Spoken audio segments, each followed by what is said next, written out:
We decided to come to Lismore, not necessarily a direct decision. It was around COVID when we had our daughter, and we were living with family. We ended up doing a bit of a recce around this area and loved the area, loved the people here. Hadn't done a lot of work to the place prior to the flood, thankfully. We did inquire about getting it raised because we knew it was in a flood area.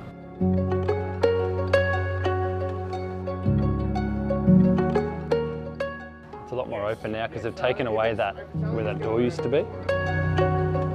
We knew the Northern Rivers was more what we aligned with.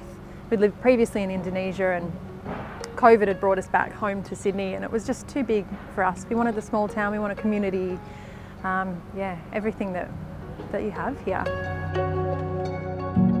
The week leading up to the floods, not knowing what was going to happen, we were actually in Sydney at the time, staying with family, and which was a blessing in a way in hindsight because we didn't have to stress evacuating our then 2-year-old daughter, which was amazing, but in saying that it meant we couldn't salvage anything from the house that was irreplaceable. So that was a bit sad to lose memories, but it meant we don't have the trauma of having to deal with having to evacuate, which I know a lot of our friends suffered to go through. We felt equally relieved that we weren't here, that we didn't have to evacuate. You know, I was getting texts from friends who were up in their ceiling cavity with their little kids, and we had a 2-year-old at the time.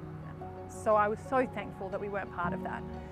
But at the same time, it felt really helpless. The only update, we had one photo sent from our next door neighbour before his evacuation when the water was up to the bedroom windows, and that was the last we knew. I'm just glad they didn't have to rip through the woodwork in the hallway. I just finished loading it. We'll tie everything down, finish dropping the roof, get it all secure and safe, ready for travel tonight. Come back together really nicely usually. So yeah, lick of paint and a good builder, they usually sort it out. You know what, kiddo? Your bed is going to be sitting right in between those two stumps on the other side. Try and be patient. It's a marathon, it's not a sprint.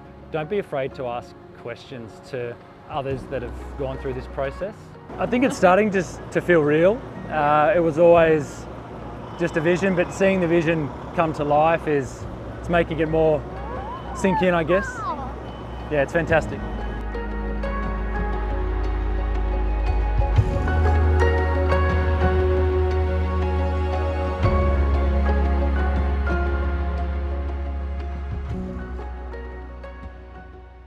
Yeah, it's been a long process. It's not for the faint-hearted. There was a lot more hurdles, obstacles along the way than we expected, so it's been a long road. I mean, the whole journey from, it's been over 3 years since the flood to get to this point. So yeah, it's long, it's been tiring, but now that we can see her here in all her glory, it feels amazing. You kind of forget all about the hard stuff when you get to this point. It feels great. I mean, yeah. Definitely worth the ups and downs that comes with relocating a house. Couldn't be happier.